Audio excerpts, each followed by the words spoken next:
এই মুহূর্তে জি বাংলার সবথেকে জনপ্রিয় ধারাবাহিক চিরদিনই তুমি যে আমার এবং সবথেকে জনপ্রিয় জুটি আর্য অপর্ণার জুটি। প্রতিদিন সন্ধ্যায় এই অসমবয়সী দুই মানুষের প্রেম কাহিনী দেখার জন্য অধীর আগ্রহে অপেক্ষা করে থাকেন দর্শকরা। তবে আগামী দিনে ধারাবাহিকে থাকছে এমন কিছু চমক যা দর্শকদের হৃদস্পন্দন বাড়ানোর জন্য যথেষ্ট।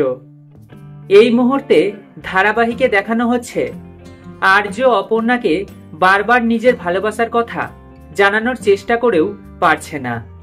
অন্যদিকে অপু অর্থাৎ অপর্ণা আর্যর অতীত নিয়ে ভীষণ চিন্তিত।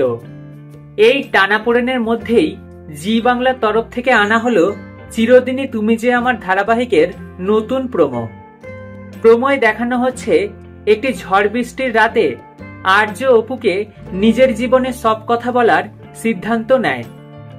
আর্য যেটুকু বলে তাতে স্পষ্ট হয় না রাজনন্দিনী আদৌ মারা গিয়েছে নাকি হারিয়ে গিয়েছে। তবে আর্য বিবাহিত জেনে কি আর এই সম্পর্কে এগোবে অপর্ণা? ভালোবাসার মানুষের অতীত কি এতটা সহজেই মেনে নিতে পারবে সে, নাকি সম্পর্ক ছেড়ে বেরিয়ে আসবে? অন্যদিকে রাজনন্দিনীর পরিণতি আদৌ কি হয়েছিল সেটা কি জানা যাবে? আগামী দিনে রাজনন্দিনী চরিত্রে অভিনয় করবে কে?